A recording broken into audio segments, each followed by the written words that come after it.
Okay, तो जहाँ पे मैंने ड्रॉप किया था वो ये था कि भाई पोजीशन वेक्टर को स्केल आउट करने के लिए हमने 1 रखा, और इन यूनिट वेक्टर्स को स्केल आउट करने के लिए हमने ज़ीरोज़ लगाए। ठीक है, 3/4 वेक्टर मैट्रिक्स भी बन सकता था, लेकिन फॉर इजीनेस या जो मैथमेटिक्स के काइंड ऑफ रूल है उसको बैलेंस आउट करने के लिए हमने क्या किया, 3/4 नहीं बल्कि 4/4 का बना दिया। देखो जैसे ये लिखा हुआ है, अ फ्रेम में also be represented with the 3/4 matrix without scale factors but it is not commonly done this way, जिसकी वजह से हमने 4/4 का मैट्रिक्स रख लिया। ठीक है, moving on towards an example.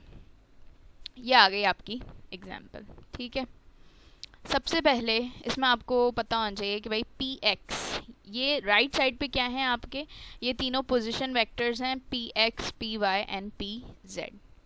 P X पे मुझे पता चला कि पी एक्स पे क्या मौजूद है, पी एक्स पे मौजूद है 3, जिसके लिए मुझे क्या करना होगा, ये आ गया आपका ओरिजिन। ओरिजिन से मैं 3 centimetres, 1 centimetre, 2 centimetre and 3 centimetre, मैं यहाँ पर आऊँगी एक्स की पोजिशन में। अब मुझे वाई के लिए क्या करना है, वाई के लिए मुझे करना होगा 5 पॉइंट्स की तरफ जाना है। ठीक है, तो मैं क्या करूँगी, इस थर्ड पॉइंट से मैं क्या करूँगी, एक line parallel to Y draw करूँगी। ठीक है, पैरेलल टू वाई एक लाइन ड्रॉ नहीं करी मैं, I am just trying to show it. सही, लाइन ड्रॉ करी, मैं एक ईजीनेस क्रिएट कर रही हूँ। ठीक है, यहाँ से मैंने 5 सेंटीमीटर्स लेने, 1 2 3 4 एंड 5 फॉर एग्जाम्पल। ठीक है, 5 यहाँ पर आया। तो अब 5 से मुझे कहाँ जाना है, मुझे जाना है अब 7 पे। ठीक है, 7 क्या है, वो है z की डायरेक्शन में, z की डायरेक्शन में यानी यहाँ पे मुझे स्ट्रेट लाइन में ड्रॉ करना होगा। ठीक है, क्या करूँ, अपनी आसानी के लिए मैंने एक स्ट्रेट लाइन ड्रॉ कर दी। ठीक है, नहीं इतनी ड्रॉ कर लेते हैं, ड्रॉ की, और यहाँ से अब मैं क्या करूँगी, पॉइंट्स काउंट करना स्टार्ट करूँगी। ये सब आपने क्या करना है, स्केल से करना है। ठीक है भाई, ये आया 1 2 3 4 5 6 एंड 7। ठीक है, 7 आ गया, ये पॉइंट आपका क्या हो गया, पोजीशन वेक्टर, यानी जहाँ से आपकी सारी कैलकुलेशन जो है वो स्टार्ट होगी। समझ आ गई बात। इसको थोड़ा सा मैं वो ड्रॉ कर देती हूँ यहाँ से दिखाने के लिए कि आप यहाँ से और ये ओरिजिन पे आप ड्रॉ करेंगे, जस्ट टू शो कि ये पोजीशन वेक्टर है। ठीक है, यानी just to make it an arrow कि यहाँ से सारी कैलकुलेशन स्टार्ट होगी। ठीक है, इसको नाम भी दे देते हैं पी का, ताकि हमें याद रहे। ओके, अच्छा मैं बेसिक रह गया, ये x है, ये y है एंड ये z है, ये ओरिजिन आ गया। ठीक है, यहाँ तक हमने 7 पॉइंट तक हमने पोजीशन वेक्टर्स ड्रॉ कर दिए। अब हम कर रहे हैं moving on to first one. ठीक है, जो है आपका ये n हो गया, ये o हो गया और ये a हो गया। ठीक है, n में सिर्फ x से हमें कनेक्शन दिखाना है, यानी nx है। ठीक है, nx की वैल्यू क्या है, 1। मुझे जहाँ तक मैंने बुक और नेट वगैरह से देखा है, तो मुझे आइडिया हुआ कि ये सारी वैल्यूज़ जो हैं वो मोस्टली कॉस थीटा पर चलनी है। ठीक है, यानी कॉस 0 मीन्स 1। कॉस 0 को लाने के लिए हमें क्या करना होगा, हमें स्ट्रेट लाइन जो है वो x के साथ बनानी है रिस्पेक्टिव ऑफ x, जिसकी वजह से वो दोनों लाइन क्या हो जाए, पैरेलल हो जाएं और एक भी एंगल नहीं बनेगा। ठीक है, यानी कि अगर मैं यहाँ से ड्रॉ करूँ nx को, ठीक है, तो nx क्या होगा, पैरेलल ऑफ x, यहाँ इस डायरेक्शन में एक पैरेलल लाइन होगी। लेकिन हम ऑब्वियसली पूरा ड्रॉ नहीं करेंगे, हम जस्ट एक उसकी, मैं ये दिखाना चाह रही हूँ कि हम ऐसे स्केल रख के ड्रॉ करेंगे कि ये nx बन जाए। ठीक है भाई, उसके बाद आ गया आपका ये cos 0 हो गया, ये आ गया nx। ठीक है, इसको मैं लिख लेती हूँ यहाँ पे ताकि हमें याद रहे, cos 0 is equal to 1 for x axis और n x के लिए। ठीक है भाई, ये हो गया, और इसको लेबल भी कर लेते हैं अपनी आसानी के लिए, ये हो गया n। ठीक है, अब हम आएंगे दूसरे के लिए जो है o। ठीक है, o के लिए ये आ गया o, ox 0 है ओ वाई 0.70 है और ओ जेड जो है वो 0.707। इसमें क्या है, कोई भी फर्स्ट पॉजिटिव वैल्यू ले लो, ठीक है। और ये हमें पता होना चाहिए कि cos 45 जो है वो होता है 0.707 के बराबर, ठीक है। बराबर होता है, ये मैं ले लेती हूँ for O Y and O Z, ठीक है।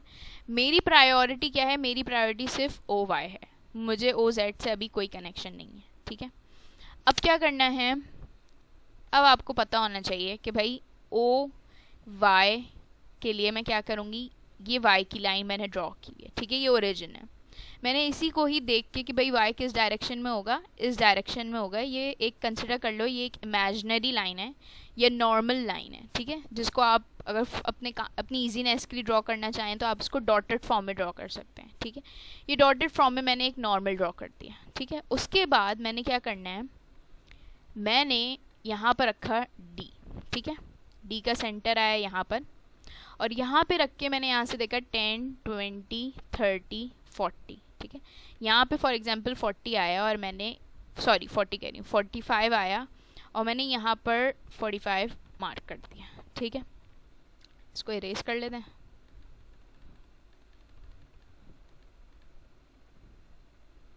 ये मैंने 45 मार्क कर दिया, इसको भी मैं इरेज कर रही हूँ ताकि हमारी ईजीनेस हो। अच्छा, 45 को ड्रॉ करने से पहले ये जो लाइन हमने Z के लिए ड्रॉ की थी, मैं इसको एक्सटेंड करना चाहूँगी just to make it a normal line, सही है, जैसे हम एंगल्स वगैरह में करते हैं, इसको एक्सटेंड करके ताकि मेरी कैलकुलेशंस एन ओ और ए के लिए आसान हो, ठीक है। इसको मैंने ड्रॉ कर दिया। अब मैं इधर आई, दोबारा कलर वो लिया, 45 जो है वो इधर बन रहा था, ठीक है, तो मैंने इसके पर्सपेक्टिव में लाइन ड्रॉ कर ली, ठीक है, इतनी पूरी नहीं, बस इसी के लेंथ में लेके मैंने ये किया, 45 ड्रॉ कर ली, ठीक है। और ये जो यहाँ पे मैंने एक डॉटेड लाइन की थी, इसको भी ड्रॉ कर लेते हैं यहाँ से, ठीक है। इसको मैं डॉटेड ड्रॉ कर लेती हूँ क्योंकि ये नॉर्मल हमें शो करना है, ठीक है। ये आ गया, ये क्या बना, एंगल 45 बन गया, ठीक है, एंगल 45 बन गया। इसकी लेबलिंग लिख लेते हैं, ये हो गया आपका ओ, ओके। अब हम आ जाते हैं ए के लिए। ए के लिए